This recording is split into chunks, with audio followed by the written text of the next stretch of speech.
Buksan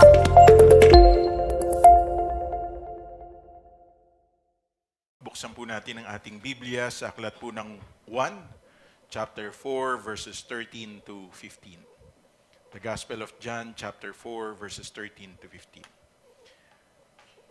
Sumagot si Jesus, ang bawat uminom ng tubig na ito'y muling mauuhaw. Ngunit ang sinumang uminom ng tubig na ibibigay ko sa kanya ay hindi na muling mauuhaw kailanman.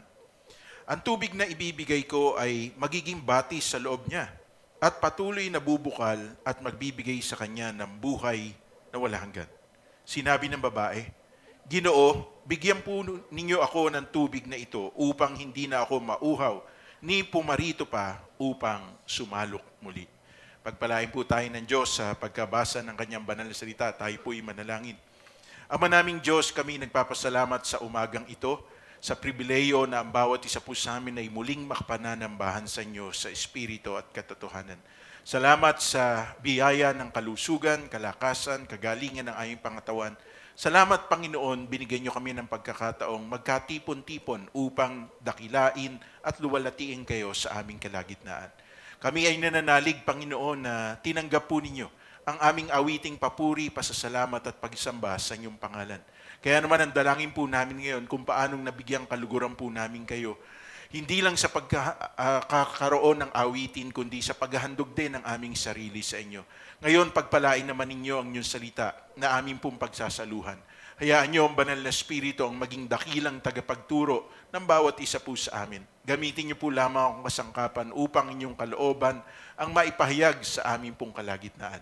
At kayo ang Diyos na lubos na umakay po sa amin sa landas ng katwiran upang kami makapamuhay ng naayon sa inyong kalooban. Salamat po, tanggapin ninyo ang pinakamataas na aming papuri, pagdakila at pagsamba sa tanging pangalan lamang ng aming Panginoong Jesus. Ang lahat po yung magsabi ng Amen. Palakpakan po natin ang Panginoon. Kayo po yung makakaupo na. We continue our series with regards to From Creation to Christ. At tayo nga po ngayon ay nasa pag-aaral na ng aklat ng 1, chapter 4, at ang pag-aaralan po natin is about the woman at the well. Ito po ay binigyan ko ng title na Quench Your Thirst. Okay, parang soft drinks lang di ba? Pero ang katotohanan kasi, lalo na ngayong panahon pong ito ng tag-init, ay kailangan po natin ng mga kapatid ng uhaw po natin. Okay? At nagbigay nga po ako ng ilang illustration dyan. Mga nakagawiang pamatid uhaw ng Pinoy ngayong sobrang init sa tag-init. Okay? So yun yung tagline natin. Sobrang init sa tag-init. Okay? At unti-unti umaangat po ang Nueva Ecija sapagkat ang number 1 ay parte ng Visayas, Mindanao, pero unti-unti, lagi nasa top 10 ng Nueva Ecija. Nung una, top 10, pangalawa, top 9, baka pag nakurapan ng konti, baka maging number 1 ng Nueva Ecija. Di ba? Ano ba ang pinaka-effective para tayo po ay magkaroon ng pampalamig, pagtanggal ng uhaw? Ice water ba? Iced tea? Halo-halo? Nagyayelong soft drinks? O di kaya nakakapasong kape? Yan. Ako po hindi pa rin mawala yung kape sa umaga. At sa hapon, pag sobrang init talaga, kape pa rin. Pero iced coffee nga lang. Yun. Ewan ko ba? Basta coffee is life. Pero napakahalaga na kapag tayo po ay nauuhaw, na ito ay mapatid. Sapagkat pag hindi po napatid yung uhaw po natin, mahirap po sa atin na tayo po ay kumilos. Pero ang katotohanan din po na dapat maunawaan po natin, there are things in life that we thirst for in this world. May mga bagay na tayo po ay kinauuhawan sa ating buhay habang tayo ay nandito sa mundong ito. Ano-ano po ito? Okay, 5 bagay. Unang-una po ay appreciation. Sino ba naman sa atin ang ayaw tumanggap ng appreciation, di ba?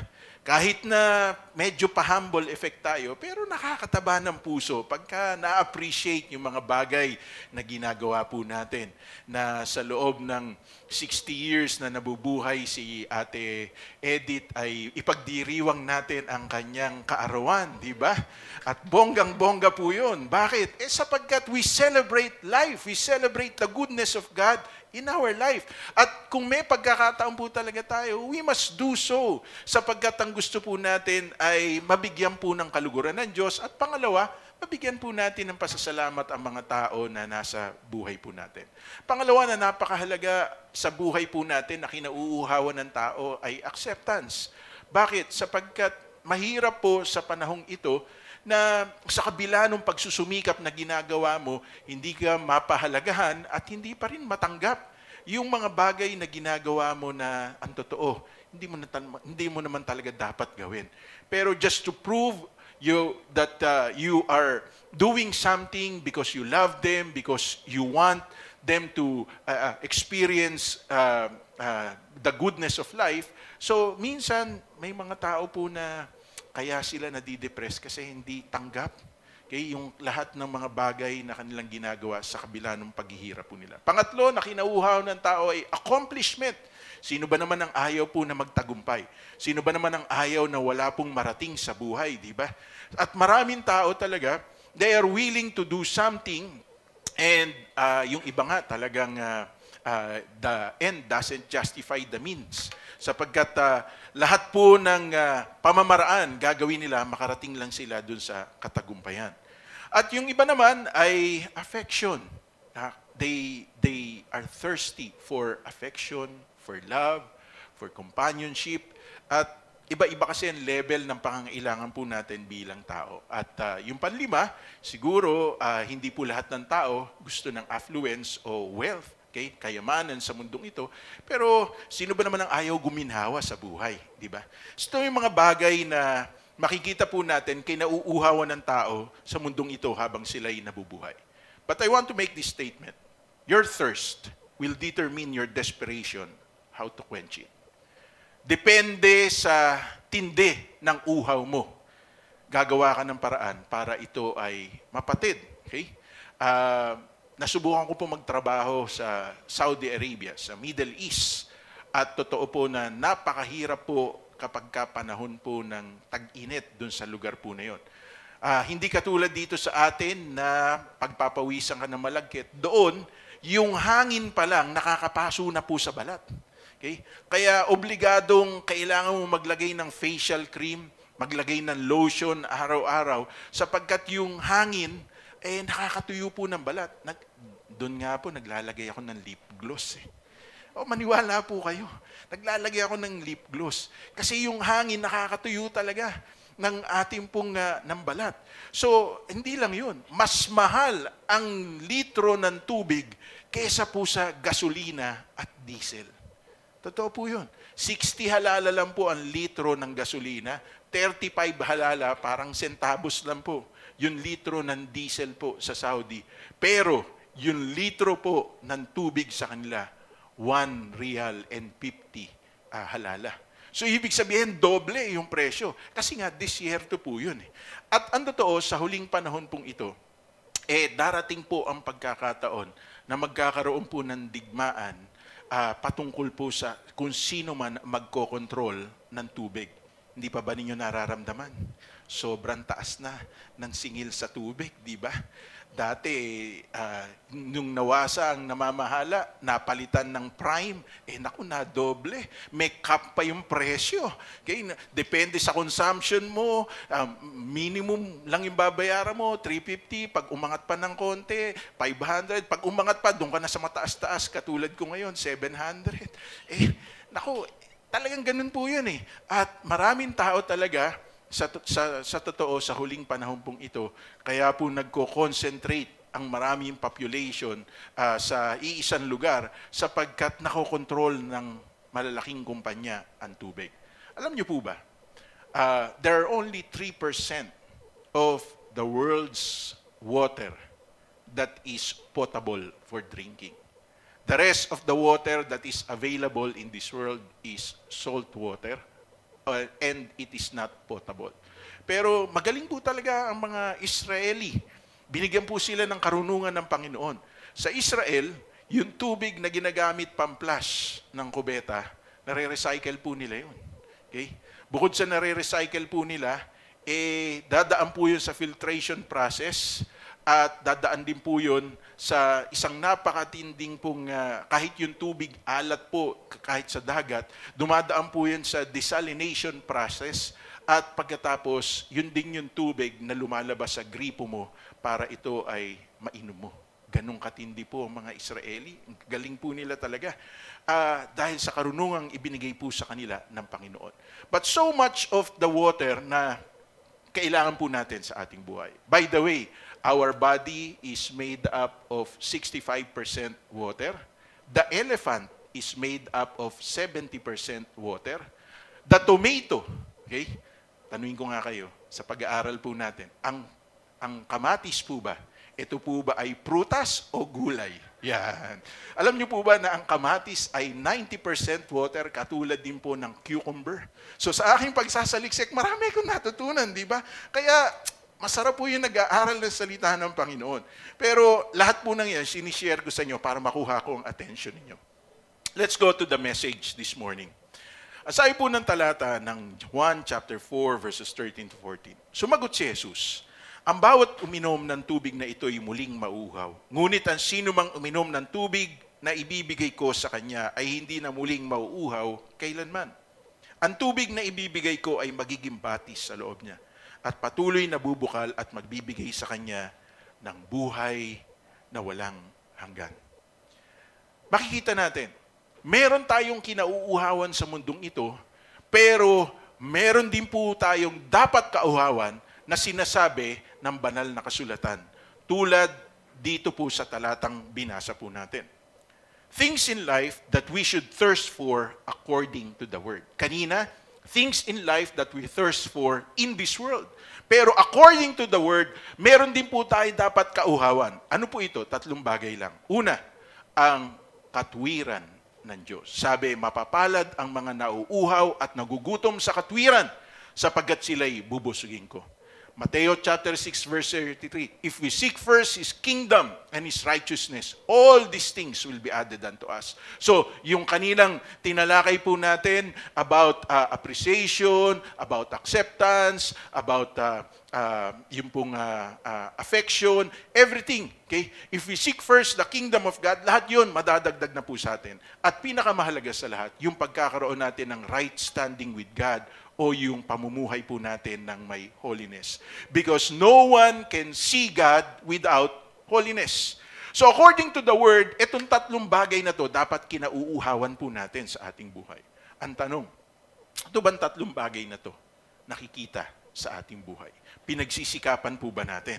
So bilang pag-aaral ng salita ng Panginoon, makikita rin po natin na kaya po ang Panginoong Jesucristo ay kinatagpo yung babae sa kinagurian nga po siyang the woman at the well, kinatagpo ng ating Panginoon.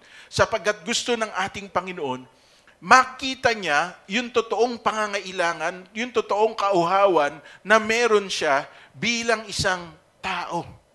Hindi po niya kailangan yung naunang 5 bagay na tinalakay po natin about the things that we thirst for in life in this world.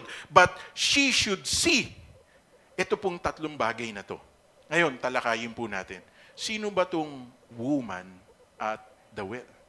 Sino ba siya? Okay? Base sa salita ng Panginoon sa 1 chapter 4 verses 7 to 9, basahin nga po natin ng malakas para may participation po kayo. May isang Samaritanang dumating upang umigib at sinabi ni Jesus sa kanya, maari mo ba akong bigyan ng maiinom? Wala noon ang kanyang mga alagad dahil siya'y bumili ng pagkain sa bayan. Sinabi sa kanya ng babae, ikaw ay Hudyo at Samaritana naman ako. Bakit ka humihingi sa akin ng inumin? Yan. So makikita po natin, Jesus engaged in a conversation with this woman at the well. Ang totoo, naunang dumating po ang ating Panginoon doon. Kaya lang ito po ang senaryo. Okay? Nung dumating ang ating Panginoon, ay ang ating Panginoon ay wala pong panalok ng tubig doon sa balon kung saan merong tubig. So, sakto naman dumarating tong babae na to, at sa pagdating nitong babae na to, ay merong siyang dalang panalok. Sabi po dito sa kasunod na verse, sinabi niya iyon sapagkat hindi nakikihalubilo ang mga Hudyo sa mga Samaritano. Sumagot si Jesus, kung alam mo lamang ang kaloob ng Diyos at kung sino itong humihingi sa iyo ng inumin, ikaw ang hihingi sa kanya at bibigyan ka naman niya ng tubig na nagbibigay buhay. So, medyo meron pong makikita natin na twist dito sa kwento na to. Una, humingi ang Panginoon ng tubig at nagulat yung babae sapagkat kinausap siya ng ating Panginoon. Alam po ninyo, may problema po kasi ang relationship ng mga Hudyo sa Samaritano o ng mga Israeli sa mga Samaritano. Okay? Sino ba tong babae na to? Okay? Unang-una, makikita po natin dito, she is deprived of being named. Hindi siya binigyan ng pangalan. Bagamat, makikita po natin, this conversation of Jesus with this woman at the well is the longest conversation he ever had in the Gospel of John with another person, because the first person was Nicodemus in John chapter 3. Dito sa John chapter 4, ito yung pinakamahabang conversation na meron po siya sa isang tao na hindi katulad ng mga alagad. At babae pa. Kaya lang hindi binigyan ng pangalan. Sinulat ni Apostol Juan, pero wala siyang pangalan. Okay? Pangalawa, she was demeaned and disregarded as a woman. Bakit? Sapagkat nagulat nga yung mga alagad nung makita na kausap siya ng ating Panginoon. Sapagkat nung panahon po nila, ang mga babae po ay considered as second-class citizen. Sa panahon po natin ngayon, hindi. Binibigyang halaga po natin ang mga babae. Abay, utusan mo mag-igib ang mga babae ngayon, malaking problema yan. Di ba? Pero nung panahon nila, babae ang taga-igib ng tubig. Pag nagpunta kayo sa ibang lugar, sa Papua New Guinea, nagpunta po kayo ron, ang mga taga-kuha po ng mga bagahe po sa airport, mga babae. Okay? Sa Fiji Island, pag nagpunta kayo, ang mga taga-kuha ng mga bagahe sa airport, mga taga-karga po nito, ay mga babae. Pero dito sa Pilipinas, mga inilalagay sila sa pedestal. Mga sila po ay tinatawag na binibini. Sila yung mga iniirog. Sila yung mga pinahalagahan. Parang Maria Clara. Di ba? Pero sa panahon ng ating Panginoon, hindi po yun ang turing sa kanila. Pangatlo, she is despised because of her race being a Samaritan. Kasi nga, the Jews have no dealings with the Samaritan. Bakit nga ba ganun? Sapagkat ang mga Samaritano po ay considered po na mga half-Jewish. They intermarried with other races, with other nations. Kaya galit po ang mga Hudyo. Sapagkat kasama sa utos ng ating Panginoon, nung panahon po ni Moises, ay huwag kayong mag-aasawa ng hindi ninyo kalahi.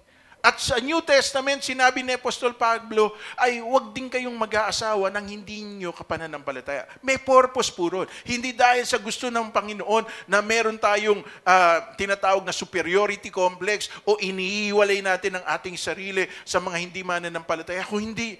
Kung yung nag-asawa ka na nga ng mananampalataya, ang hirap pang pakisamahan, what more kung yung napangasawa mo, hindi mananampalataya, hindi mo kauri. Kaya lang, sabi nga po ng Bible, love covers multitudes of sins. So, yung iba talagang they will cross the boundary, susuwayin nila pati ang utos ng Panginoon, maipaglaban lamang ang kanilang pag-ibig. Di po ba? So, galit ang mga Hudyo sa mga Samaritano sapagkat sila po sa panahon po natin ngayon, kinoconsider ng mga mistiso. So, hindi sila 100% pure-blooded Jews. So, galit sila. At ang totoo, itong babae po na to, isa pa sa dahilan kung bakit wala po siyang pangalan, because she is disgraced because of her unlawful relationships. Mamaya makikita natin, ano ba itong unlawful relationships na meron siya? Kung kayo nagbabasa ng Bible, alam nyo na po yun. At panlima, ay siya po'y sumasalok. She drew water at noontime or at the 6th hour of the day. Sapagkat nagsisimula po ang oras sa mga Hudyo sa 6:00 ng umaga. So yung 6th hour of the day is already noon time. Samantalang yung mga babae, nung panahon po na yun, maaga silang sumasalok ng tubig either from 6 a.m. to 7 a.m. At parang ito po yung pagkakataon po nila to mingle with other women nung time po nila. Dito po sila nagkakaroon ng socialization. And then at the afternoon, mga bandang 5:00 hanggang 6:00 ng hapon. Pero itong babae na to, sa disyerto pa, sasalok siya ng tubig, katanghaliang tapat. Bakit? Sapagkat alam niya, hindi po siya karapat-dapat. Kumbaga, pag-uusapan lang siya ng mga tao na nando doon, maraming marites doon, maraming tolits na nando doon, at magiging dahilan pa yun para siya po ay magkasala. May iniisip po ako, may sinabi yung misis ko sa akin, hindi na raw uso kasi ngayon ng mga marites at mga marisol. Okay? Meron panibago. Mabaya, baka pag naalala ko, ikikwento ko po sa inyo. Pero dito po tayo ngayon. Okay? Why did Jesus talk to this woman? Kung valid yung 5 bagay na to na tinalakay natin, okay? Hindi siya pinangalanan sapagkat siya isang babae, siya ay disgraced and disregarded, siya ay despised sapagkat sa kanyang lahi bilang Samaritana, siya ay disgraced sapagkat meron siyang relasyon sa mga lalaki at nahihiya siya. Okay? So, bakit kinausap siya ng ating Panginoon? Unang-una na dapat matutunan po natin. Because Jesus wants to connect to her. Gusto ng Panginoon abutin siya. At katulad ng babaeng ito, ang bawat isa rin po sa atin ay inabot ng ating Panginoon. Kinatagpo ng ating Panginoon. Sabi nga po ng 1 chapter 4 verses 7 to 9. May isang Samaritanang dumating upang umigib. At sinabi ni Jesus sa kanya, "Maaari mo ba akong bigyan ng maiinom?" Alam po ninyo mga kapatid, makikita nyo dyan sa picture na nandyan. In reality, para maunawaan po natin, in reality, ang mga Hudyo, umiiwas po sila pag sila ay papunta sa Judea. Okay? Iiwas po sila, dumaan ng Samaria, liliko po sila doon sa kulay green na line. Mas gagawin po nila, mas lalakbayin po nila ang longer route para makaiwas lang po sila sa pagdaan sa bayan ng Samaria. Bakit? Sapagkat hostile nga sila sa mga Samaritano. Pero ang Panginoong Jesucristo, dumaan siya doon mismo. So siyempre, doon pa lang makikita natin, he has again broken the tradition ng mga Hudyo at ayaw niya na magpatali doon sa mga kinaugalian o sa mga bagay na pinahalagahan nila. Sapagkat may purpose ang ating Panginoon. At ang purpose ng ating Panginoon ay upang katagpuin po itong babae po na to. Makikita po natin, ganyan po yung well. Of course, modern na po yan. Hindi katulad po nitong nakita po natin kanina na mayroon pong tali at pagkatapos mayroon na pong balde na nando doon. Nung panahon po nila, para hindi agad maubos ang tubig sa balon, kanya-kanyang dala ng panalok ng tubig. Kasi pag naglagay ka ng balde doon na gagamiting panalok, pati yung mga estranghero kukuha ng tubig doon sa balon na yun. So, itong babae na to, she brought her own pail and she brought also her own water jar. Kaya ang Panginoong Jesucristo, kahit na nauna siyang dumating doon sa lugar na yun, kung saan pwede po siyang uminom ng tubig, wala siyang panalok ng tubig. Kaya naman, sa kanyang pagiging tao at that time, malayo ang kanilang nilakbay mula po sa Galilee patungo po sa Judea, nauhaw po siya. Wala yung mga alagad. Definitely, wala rin siguro silang dalang panalok ng tubig. Kaya umalis po sila, bibili ng pagkain at maaring bumili po yung mga alagad na pwede po nilang magamit para makapanalok ng tubig. Pero dumating nga po itong babae na to. At pagdating ng babae po na to, kinausap po siya ng ating Panginoon. Ano yung meron yung babae na kung kanyang ipagkakait ay maaari pong maging dahilan para hindi po niya makamit yung mas mahalaga sa kanyang buhay? Meron siyang kakayanan tumulong sa taong nangangailangan. ang bawat isa po sa atin, meron po tayong kakayanan tumulong sa mga taong nangangailangan. Kaya lang, may nabasa nga ako, hindi lahat ng nangangailangan dapat tulungan sapagkat merong karapat-dapat na tulungan kesa sa mga nangangailangan. Bakit? Sa dami po ng mga tao ngayon na nangangailangan, napakadali po. Halimbawa, summer ngayon, kabi-kabila na naman yan. Hihingi po ng solicitation, pambili ng uniform sa basketball. Nagigets niyo po ba ako? Siyempre, nakikisama ka, so magbibigay ka. Pero merong mas karapat dapat tulungan na nangangailangan. Ano po ito? Meron po akong kausap, nag-message sa akin noong Thursday, humihingi ng panalangin. At sabi niya, Kuya Eric, sabi niya gano'n, sama mo kami sa panalangin. Sapagkat si ate mo nasa ICU. Sapagkat siya ay merong 4th stage cancer. So sabi ko, ganun po ba? Bakit tumagal ng ganung lumala ng ganung kalala? Sabi niya, wala akong ibang sinasabihan, ikaw lamang. Siyempre, simula noon, nabagabag na ako. Simula noon, pinag-pray ko na. At on my way here, talagang I am in constant communication. At hindi masama na tumulong, pero mas maganda na tulungan natin yung mga tao talaga na mas karapat dapat tulungan. At ito po yun, mga kapatid. Itong babae na to, maaaring maging dahilan para hindi niya tulungan ang ating Panginoon sapagkat siya'y Hudyo at siya'y Samaritana. Pero ang hindi niya alam, mas malaki palang maitutulong ng Panginoon sa kanya. Sa buhay po natin, ganyan .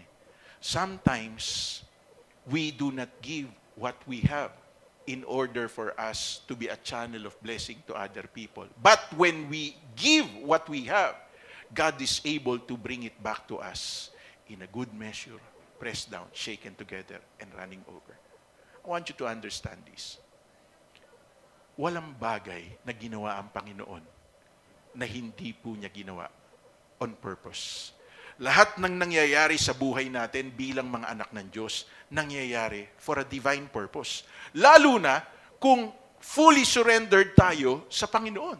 Kaya ako po, pinagpe-pray ko sa Panginoon, Lord, every day, kayo po ang gumawa ng divine connection sa akin. At kung meron akong taong kausap, at yung kausap ko medyo nalilihis, alam ko, siyempre, nalilihis sa kalooban ng Panginoon, tumatahimik po ako. I don't want to engage in anything that would lead me to the divine purpose of God. Ito po ang dapat maunawaan po natin. Jesus' connection to us is the best way for God to communicate His love for us. Kapag kinatagpo na tayo ng Panginoon at na-connect na po tayo sa Kanya, yun na po yung pinakamainam na pamamaraan para tayo po ay lubos nating maunawaan ang pag-ibig ng Diyos sa ating buhay. Kaya nga, di ba, ang sabi na salita ng Panginoon, gayon na lamang ang pag-ibig niya sa sanlibutan, kaya't ibinigay niya ang kanyang bugtong na anak, upang ang sino man sa kanya'y sumampalataya ay di mapahamak, kundi magkaroon ng buhay na walang hanggan. Pero ginawa na ng Panginoon yung pamamaraan niya, pero malibang tanggapin natin si Jesus sa ating buhay, malibang i-connect din natin ang ating sarili, then we will not be able to enjoy the love of God in our life. Pangalawa, na dapat po natin makita dito po sa pangyayari nito. Bakit siya kinausap ng Panginoon? To create a desire in her. Sabi po ng 1 chapter 4 verses 13 to 14. Sumagot si Jesus, ang bawat uminom ng tubig na ito'y muling mauuhaw. Ngunit ang sino mang uminom ng tubig na ibibigay ko sa kanya ay hindi na muling mauuhaw kailanman. Ang tubig na ibibigay ko ay magiging bati sa loob niya at patuloy na bubukal at magbibigay sa kanya ng buhay na walang hanggan. Abay, sino ba naman ang ayaw? Na magkaroon ka ng bumubukal na tubig sa iyong buhay. Na hindi ka nasasalok pa ng tubig, na hindi ka na iigib pa kahit na anong oras sapagkat it is made available all the time. 24/7. Alam niyo po ba kung bakit mahal po yung binabayaran po natin sa tubig? Gusto niyo ba ikuwento ko sa inyo? Kasi mula po sa mga dam, gumawa sila, humukay sila ng lupa para ibaon ng malalaking tubo ng tubig. At pagkatapos, gumawa sila ng malalaking pump station para mula sa dam, idaloy ang tubig. At pagkatapos, finilter po nila yon. At pagkatapos, naglagay ng tubig sa ating po mga kalsada para itatap po natin yung tubo ng tubig po natin. Doon po sa linya ng tubig po na yun. Kaya mahal ang tubig. Di ba? Pero ang totoo, libre ang tubig. Sapagkat mula po ito sa Panginoon. Pagka hindi po tayo nagbayad ng ating tubig, sa palagay nyo po, sa due date, sa palagay nyo po, after 1 week, after 2 weeks, may tubig pa ba tayo sa bahay? Wala na. Puputulan po tayo ng tubig. Di ba? Pero meron na po bang anghel sa langit na bumaba? At pagkatapos kumatok sa bahay nyo, at nagsabi, hindi ka pa nagbibigay ng tithes mo, puputulan na kita ng tubig. Wala. Pero takot na takot tayo pag dumating na po yung bill ng kuryente, bill ng tubig. Ay nako, may kausap nga po ako. Okay? Sabi, Pastor, apakainit.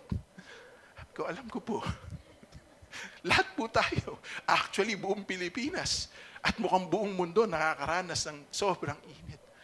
Sabi, pag-pray mo nga ako, sabi gano'n, sapagkat napakainit. Tumataas ang presyon ko. Sabi ko, wag na po kayong maglagi sa labas. Doon na lang po kayo sa kwarto nyo. Buksan po ninyong aircon. Pastor, baka na mahimatayin ako sa laki ng kuryente. Pag dumating, sabi ko, alin po ang gugustuhin nyo? Yung mag-aircon kayo pag nasa ospital na kayo? O yung mag-aircon kayo sa loob ng sarili ninyong pamamahay na wala kayong iniintindi? Minsan kasi you have to let them know. Yung mga bagay na yun, di po ba? Pero ang ating Panginoong Jesucristo, kaya niya kinatagpo itong babae na to because in the natural, napakahirap pong mag-igib ng tubig araw-araw ng iyong buhay. Alam niyo po ba dito sa Pilipinas, meron pong lugar sa atin, okay, sa mga rural areas. Halimbawa na lang, yung pinuntahan natin sa, natatandaan niyo ba yun? RJ, yung pinuntahan natin sa Gabaldon. Yung tumawid tayo ng 17 ilog bago tayo makarating doon nila Kuya Adjun, di ba? Tumawid tayo ng 17 ilog. Napakataas po ng lugar nila. At ang totoo, doon sa kanilang kinalalagyan, kailangan po nilang sumalok pa ng tubig sa baba para iakyat po yun. There are places in this world that you have to travel 6 hours to get water. So itong babae na to, kinatagpo siya ng Panginoon sapagkat alam ng Panginoon, napapagod na rin siya sa pag-igib ng tubig. So Jesus created a conversation, initiated a conversation to create a desire in her, not only for her to be relieved of the responsibility na umigib ng tubig, but also for her to be met na kinakailangan pong katagpuin siya ng Panginoon sa totoong pangangailangan po niya. At ano po yun? Yung pagkakaroon po ng tubig na bumubukal sa kanyang sariling buhay na maaaring magbigay sa kanya ng buhay na walang hanggan. Kung tatanungin ko po ang bawat isa po sa atin, bakit ba tayo lumapit sa Panginoon? Bakit ba tayo nagsuko ng buhay sa Panginoon? At bakit ba tayo nagpapatuloy sa paglapit sa Panginoon? Because at one point in our life, kinatagpo tayo ng Panginoon. At one point in our life, meron tayong either pangangailangang pisikal, kailangan natin gumaling sa ating karamdaman, pangangailangan pinansyal, pangangailangan emosyonal, o maaaring gulong-gulo po tayo, wala po tayong kapayapaan, pero kinatagpo tayo ng Panginoon dun sa need natin na yun. And it created a desire in us para tayo po ay magpatuloy sa pakikipag-ugnay sa ating Panginoon. Kaya sabi nga ng 1 chapter 4 verse 15, sinabi ng babae, Ginoo, bigyan po ninyo ako ng tubig na ito upang hindi na ako mauhaw, ni pumarito pa upang sumalok muli. Makikita natin, the woman was just thinking in terms of the natural realm. Ginagamit lang niya yung kanyang sariling pangunawa sapagkat gusto lang niya maibsan yung hirap na kanyang nararanasan. And oftentimes, ganun din po tayo. Gusto lang natin immediately matugunan yung pangangailangan natin. Pero ang totoo, higit pa rin ang nakikita ng ating Panginoon. At ito po, I want to make this statement. The desire that Jesus gives us will always be met and satisfied by Him alone.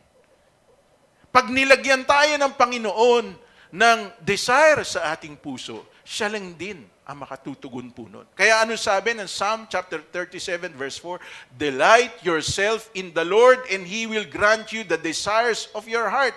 Hindi po yung desire natin, ilalagak natin sa Panginoon. Kung hindi ilagak muna natin yung sarili natin sa Kanya ibibigay yung desire ng puso natin. Mali o iiskandalo po tayo. No. Kinokonfront tayo ng Panginoon sapagkat gusto ng Panginoon maiayos ang buhay po natin. Itong bagay na to, siguro kaya tinanggap ng babae na yon because Jesus was really a gentleman talking to the woman. Maaring sa mas maginoong pamamaraan ay sinabi niya, Binibini, maaari mo ba akong bigyan ng maiinom? So, he was really a gentleman. So, kaya itong babae na to, she also responded well. About a week ago, I was doing a counseling. Alam niyo, pinakamahirap sa lahat yung counseling eh. Kasi pagka nag-counseling ka at kilala mo yung kina-counselan mo, minsan, it would take hours. Pag hindi ko kilala yung kina-counselan ko, I limit myself to 2 hours. Pero pag kilala ko yung kina-counselan ko, minsan walang oras eh. So nagsimula po kami 6:00. 11:45 na. Ayaw pang umalis ng bahay ko. And ang pinakamalaking problema po, alam niyo ba, is yung issue nila bilang mag-asawa sa pamamaraan ng pagko-communicate. Ang pinakaayaw sa lahat para sa mga babae na narito, na aming pinahalagahan, na aming pinaglilingkuran, okay? Ang pinakaayaw ng mga asawang lalaki ay yung kami inyong sisigawan. Ayaw na ayaw po namin yan. Ang pinakaayaw namin ay yung kami inyong pahihiyain. Ayaw na ayaw po namin yan. At buong pagpapakumbaba ko pong sinasabi sa inyo, bigyan niyo po kami ng pagpapahalaga, tulad ng pagpapahalaga na ginagawa po namin sa inyo. Kasi maraming pagkakataon, hindi naman lahat ng babae, no? Pero karamihan ng babae, yan, karamihan ng babae, kung ano yung kabig ng dibdib, ay siyang sinasabi ng ating pong labi. At ito po ang katotohanan, walang kontrol, ratatatatat yan. Di po ba? Kaya, ang mangyayari, yung mga lalaki, tatahimik na lang. Pero, para naman sa ating mga lalaki, maging maginoon naman tayo sa pakikitungo. So, it lasted for 4.5 hours. 4 hours and 45 minutes. Sabi ko, yung mga anak nyo, walang nagbabantay. Ang pinakamasaklap pa doon, pastor yung kinakaunselan mo. Pero ito po, I want you to understand this, mga kapatid. There are issues in our life that needs to be confronted. At kinakailangan open po tayo doon. At kinakailangan hindi po natin pinangangatwiranan kapag ka na-confront na tayo doon sa issue na yun. Kasi ang totoo, gagamit ang Diyos ng tao para magsabi sa atin ng mga bagay na dapat mabago sa atin. Sabi nga nitong babae, okay, dito sa number 4 na makikita po natin, Jesus talked to her to convert her. Ito po ang sagot ng babae. Sinabi ng babae, Ginoo, isa kang propeta, hindi nga ba? Dito sa bundok na ito ay sumamba sa Diyos ang aming mga ninuno. Ngunit sinasabi ninyong mga Hudyo na sa Jerusalem lamang dapat sambahin ang Diyos. So, sabi pa dito sa verse 25, sinabi ng babae, nalalaman ko pong darating ang Mesiyas, ang tinatawag na Kristo. Pagdating niya, siya ang magpapahayag sa amin ng lahat ng bagay. Sumagot ang Panginoon, ako nakausap mo ngayon ang iyong tinutukoy, sinabi ni Jesus. He was confronted by the Lord Jesus. At tinanggap niya yun, sapagkat totoo yung kanyang ginagawa sa sinabi ng Panginoon. At alam nyo, sa pag-aaral po namin, nag-aaral po kasi ako, ang prophets pala, dalawa po ang kanilang ginagawa. They foretell and they forthtell. So, yung foretell, sasabihin mo yung mangyayari sa hinarap. Etong babae na to, Jesus told her, sinabi sa kanya kung ano yung ginagawa niya. At siyempre, nagulat tong babae na to, sapagkat wala pang CCTV nun. Di ba? Wala pang private investigator nun. Pero alam ng Panginoon kung anong ginagawa niya.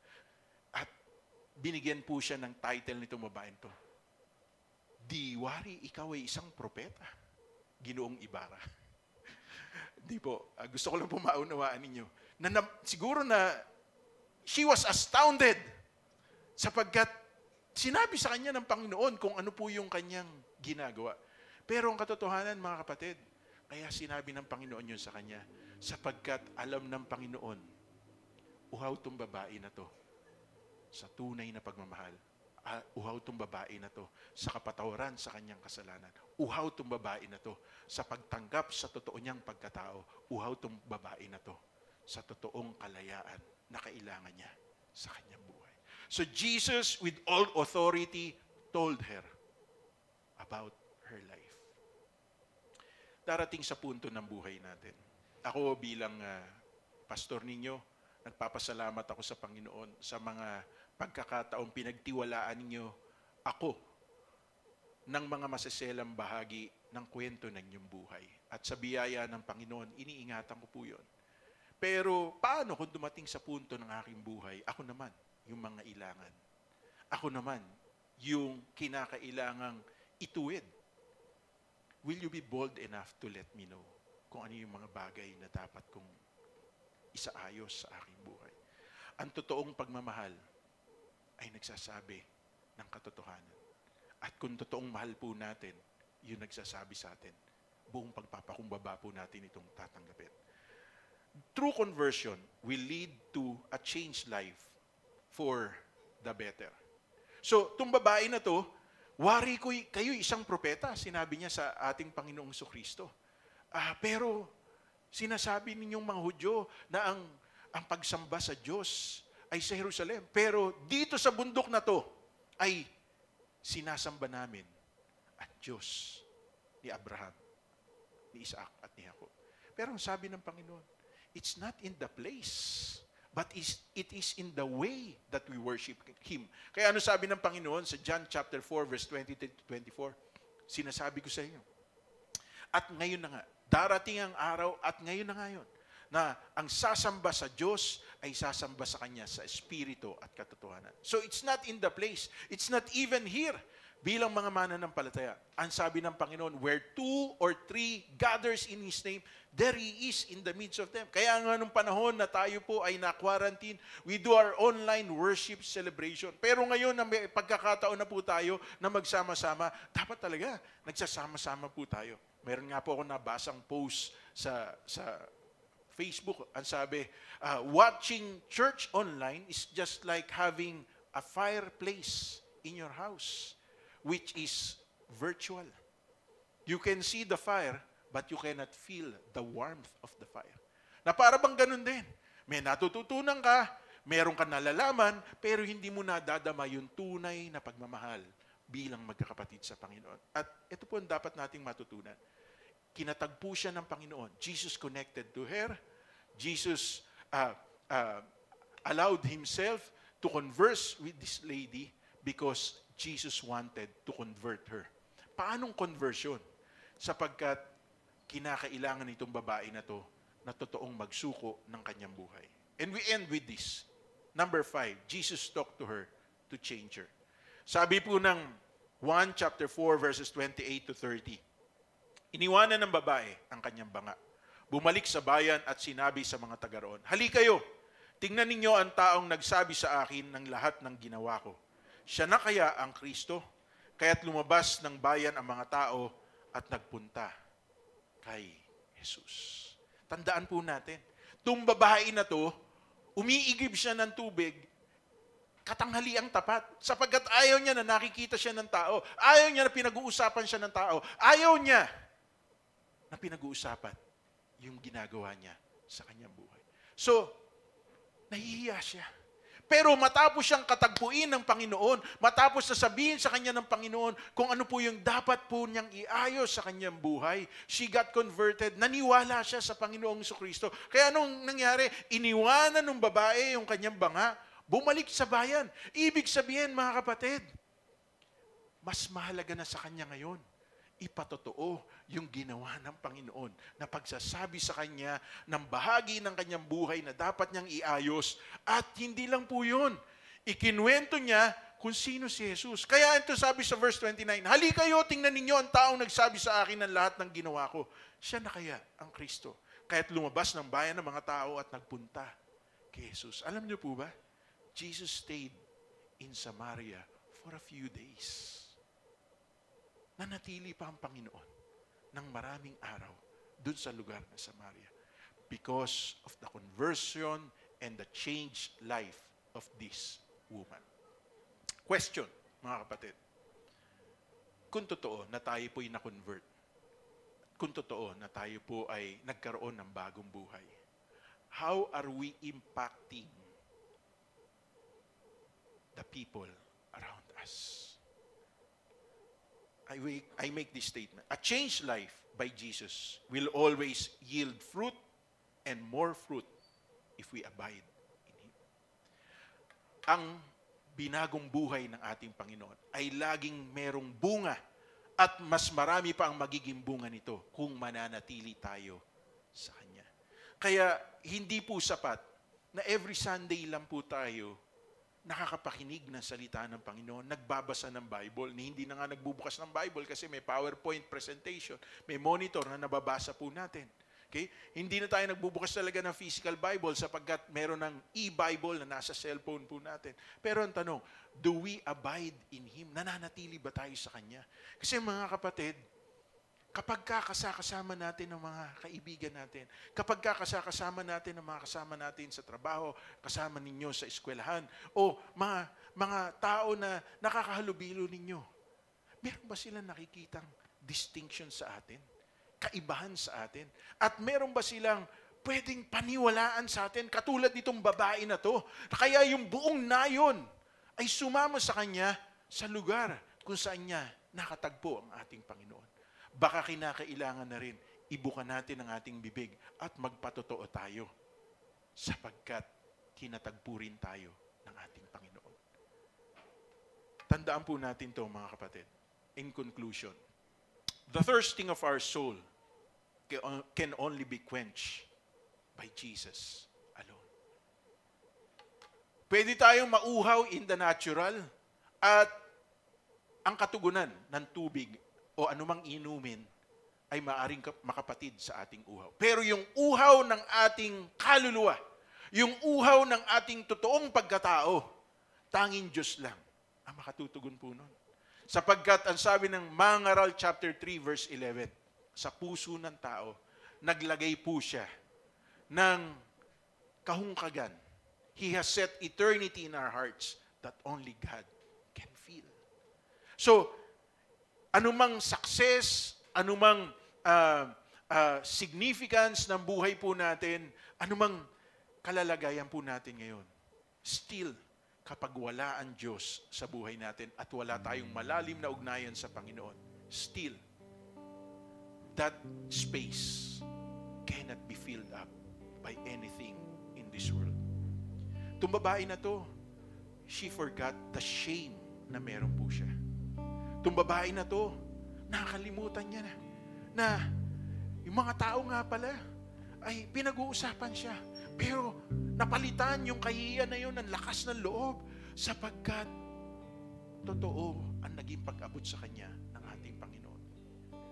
Mga kapatid, totoo ba ang naging pag-abot sa atin ng Panginoon?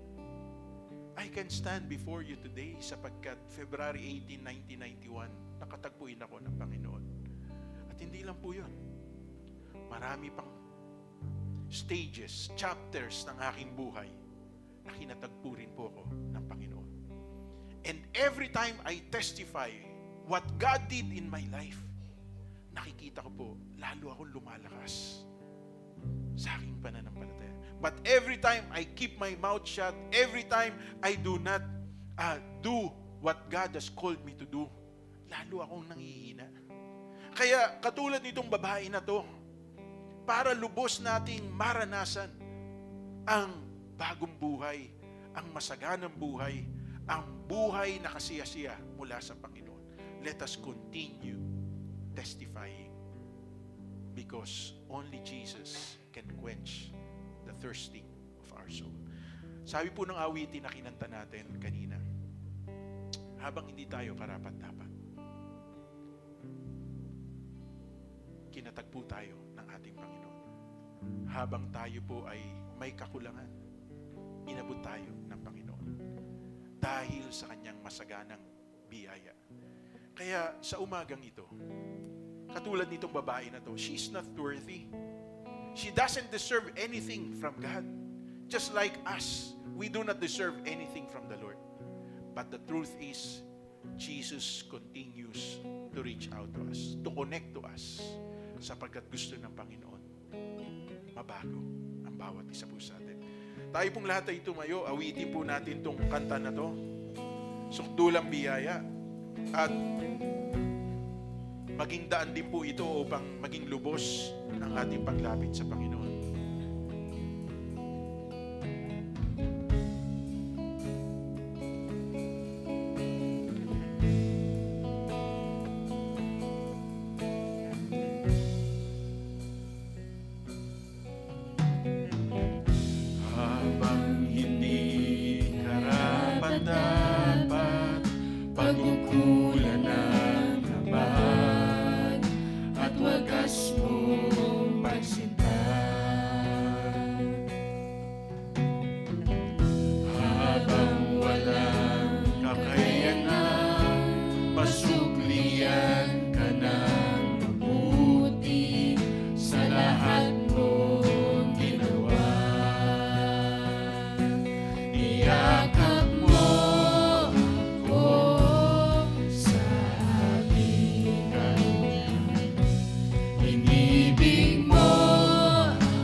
Kausapin po natin ang ating Panginoon sa sandaling po ito. None of us are worthy to come before the presence of God. Wala ni isa man sa atin na maaaring magsabi na kaya natin na-enjoy ang buhay na meron tayo ngayon ay dahil sa sarili nating kakayanan o dahil sa sarili nating galing o talino. Ito'y dahil sa sukdulang biyaya lamang ng Panginoon. Pero ang pinaka-higit sa lahat, huwag nating kalilimutan. Kinatagpo tayo ng Panginoon. Hindi para lamang bigyan tayo ng kasiyasiya at masaganang buhay, kundi para ayusin ang ating buhay, i-align ito sa kanyang dakilang kalooban upang tayo ay mamunga at mamunga ng lubos pa para sa kanyang kalwalatian. Upang ang buhay na meron tayo ay maging buhay na patotoo, katulad ng babaeng ito sa balon na matapos i-confront ang ating Panginoong Jesucristo sa katotohanan ng issue ng kanyang buhay, tinanggap niya ang pagbabago. Tinanggap niya si Jesus sa kanyang buhay at nagpatotoo siya sa buhay ng kanyang mga kababayan, na mga kapwa niya nasa nayon. When will be the time that we will testify what God has done in our life? When will be the time that we would testify the goodness of God in our life? When will be the time that we would go and declare the good news of salvation habang ang maraming tao ay napapahamak patungo sa kamatayan dahil sa kanilang mali at likong pamumuhay? Kailan natin sasabihin sa kanila, samantalang tayo mismo kinatagpo na ng Panginoon, tayo mismo kinonfront na ng Panginoon, tayo mismo binigyan na ng pagkakataon ng Panginoon na magkaroon ng bagong buhay? Sa pagkakataon pong ito, nais ko po na sa inyong sariling pangungusap, sabihin nyo sa Panginoon, handa kayo magpagamit sa Kanya, handa kayo na ang buhay na binago niya at inayos niya ay magsilbing buhay na patotoo sa mga taong nakapaligid sa inyo. Tandaan natin mga kapatid, only Jesus can quench the thirsting of our soul. And every time we declare what God has done in our life, nababawasan po ang kauhawan na yan na meron ng ating kaluluwa. Napapatid ang kauhawan na yan, napapalitan po ito ng satisfaction sapagkat nabibigyan kaluguran po natin ng Panginoon. Ama naming Diyos na makapangyarihan, narito po ang bawat isa po sa amin. Katulad ng babaeng ito na sasalok ng tubig, Panginoon, sa balon. Kami rin po ay may pangangailangan at kailangan lubos na nakakaalam ng aming pong pangangailangan na yan. Pero sa pamamagitan ng mensahe na to, na sinasabi ninyo, this is the living water that springs up from inside of us. The truth that comes from your word na aming pinag-aralan. At alam namin mayroong mga bagay na dapat iayos sa aming buhay. Kaya kami lumalapit sa inyo ngayong umagang ito. Kami nagsusuko ng aming sarili. Pinasasaliksik namin sa kapangyarihan ng iyong Espiritu Santo ang mga dapat maiayos sa aming pong buhay. Binibigyan namin kayo ng laya para baguhin kami sa wangis at anyo ng iyong anak na si Jesus. At sa umaga rin po ito, Panginoon, nais po namin katulad ng babaeng ito, magamit niyo rin po kami sa pagpapatotoo na kami ay kinatagpo ninyo, inayos ninyo ang aming buhay. Kaya the same way that you have connected to us, the same way that you have, Lord, changed our life, converted us, we also want other people to come into the saving knowledge of the Lord Jesus Christ. Kaya gamitin niyo po kami, Panginoon, sa aming pong mga mahal sa buhay, sa mga katrabaho po namin, sa mga kanegosyo namin, sa mga kaeskwela namin, sa mga kaklase namin, o sa mga kaibigan na meron po kami. Let our life be a living testimony because of the living water that we receive from you. Salamat po, Panginoon. Salamat sapagkat, Panginoon, ngayon ang araw ng kaligtasan sa buhay ng bawat isa. Salamat po at tanggapin natin ang pagpapala ng ating Panginoon. The Lord bless you and keep you. The Lord make His face and to shine upon every one of us. Let His countenance be upon all of us and let us receive the peace that surpasses all understanding. In Jesus' mighty name we pray. Amen. Amen. Palakpakan po natin ang Panginoon. Maraming salamat po for joining us. Samahan niyo po kami sa susunod na linggo sa ating pong muling pananambahan sa ating Panginoon. God bless you po.